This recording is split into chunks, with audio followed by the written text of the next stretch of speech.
Hello, my name is George Fotopoulos. I would like to make a point to Mr. Murray. The last point you made in favor of the motion was that the people of Europe have the right to protect their identity and that their politicians should respect that right. And I would like to ask you why you feel that the presence of one or two or 1,000 people with a different identity within a society threatens the identity of the people who were in the society originally. Whether you believe that is a legitimate concern or a primal fear, and whether you agree that when a primal fear drives a crowd, they become a mob, and that a politician should follow a mob and not provide leadership by calming the mob down and giving them a reason. That's my question. Thank you. And towards the back. Hey City, welcome back to the channel. It's your girl Vera Moore, and I'm back with another reaction video.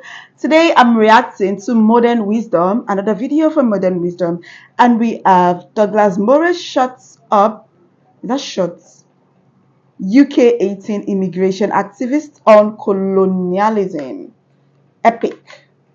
Oh my gosh, can't wait to dive into the video. But before we get started, we have some amazing people watching us for the first time. If you're new to the channel, hello, I'm Vera. I do reaction videos. Do something that you love, why not join Vera City?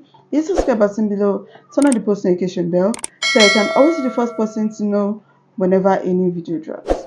And that, guys, let's go. Wow. Hello, my name is Eli Liu. I was a student in University of Piraeus International European Studies, and I won't be very quick, but I am against the motion, and I would like to say that European Union was an ex-colonial power, so most of the countries of the Third World were exploited from us. So now we cannot say that we don't accept them because most of their riches and their wealth were taken from us. And as for what Mr. Voridis said about our values as Europeans, it's the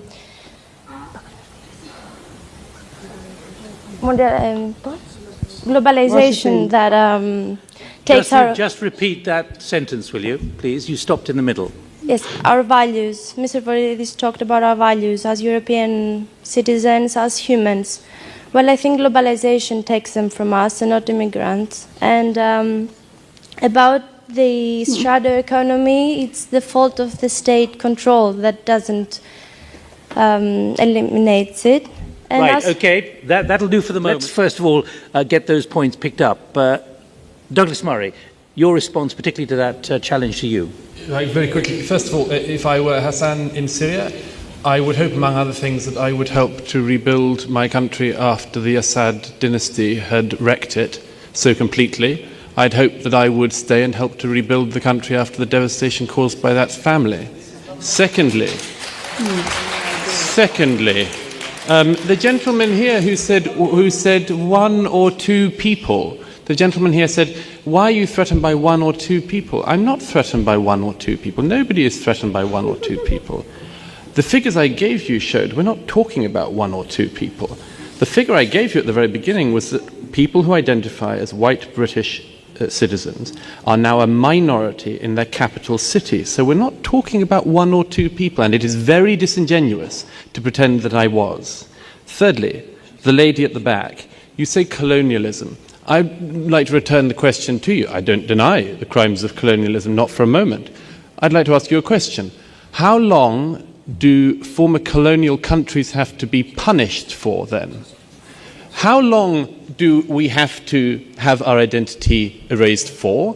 Is there any end limit to it in your eyes, or is it only at the point of complete negation? And finally, why is it that it's only European former colonialist countries? One of the largest and most significant and longest colonial powers in history was the Turkish Empire. Do we do this to Turkey? Do we say to Turkey, you must have your identity erased as well as punishment for the past? Almost every single people in the world at some point has done something historically they could be punished for. But why, I wonder, is it that it is Europeans that we are always being heard, being offered that choice? Douglas Murray's response to the Muslim woman's comments about colonialism. For how long would you keep punishing the colonial countries? Colonization happened years ago. Yeah, these people, they are still like talking about it. For how long would you keep throwing it to their faces? It has happened, yeah. It's not something they are proud of. But then life continues, yeah. So I don't understand what exactly is going on. Like, I mean, this thing keeps happening and they're like, oh, you did this, you did. It has happened, it has happened. So I see no reason why we should keep going back to this. And The Wealth of Europe offers a poignant critique of the narrative of Western guilt that is prevalent in contemporary discussions about immigration and historical justice. He challenges the idea that Europe must perpetually atone for its colonial past, pointing out that history is not one-dimensional and that many other nations have histories of conquest and colonization, but are not held to the same standards of restitution and guilt. This argument draws attention to a perceived imbalance in how historical accountability is applied, suggesting a politicized narrative that selectively targets Western nations. It is important to note that the concept of historical guilt and reparations is complex and fraught with inconsistencies. For instance, historian and author Victor Davis Hanson argues that while the West engaged in colonialism, it also led the movements for abolition of slavery and colonial independence. Hanson notes that Western civilization, despite its flaws, has made significant contributions to the moral and technological progress of humanity. Furthermore, the focus on Western guilt often ignores the contributions made by immigrants to their host countries. According to a report by the Organization for Economic Cooperation and Development, OKCD immigrants contribute significantly to the economies of their host countries through entrepreneurship, filling vital job vacancies, and cultural enrichment. However, the narrative that frames immigrants solely as victims of historical injustices can overshadow these positive contributions, potentially fostering resentment rather than integration. Statistics from the European Union indicate that while many EU countries have taken steps to address historical injustices through various forms of reparations or symbolic gestures, these efforts have not always led to improved relations between native populations and immigrant communities. The European Commission's reports on integration stress that successful integration policies should focus on mutual respect and understanding rather than perpetuating narratives of guilt and victimhood. Other commentators, such as French philosopher Pascal Bruckner, have critiqued the tyranny of guilt in Europe, arguing that it hampers the continent's ability to confidently engage with the rest of the world on equal terms.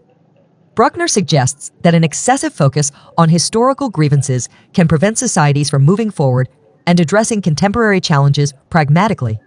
Douglas Murray's critique of the Western guilt narrative highlights a need for a more balanced and less accusatory approach in discussing historical issues.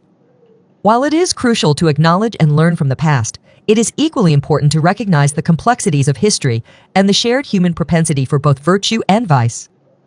By shifting the dialogue towards mutual respect and cooperation, societies can better manage the challenges of immigration and integration, fostering environments where all members can contribute positively and feel valued.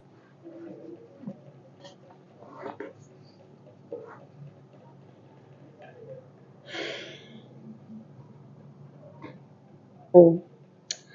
So the Muslim woman, you don't like the US, you don't like the UK. Why not go back to your country? What are you doing there? You don't like the US, but you're living there. And you expect them to, bend their rules to yours. If you're not satisfied, if you don't like the country, you go to your country. You came from somewhere. Aren't you accepted in your country? So why don't you go back to your country? I'm sick tired of watching all these Muslim videos where they keep complaining about the US. They keep complaining. Yeah, they don't want to leave. They want they are unwanted guests.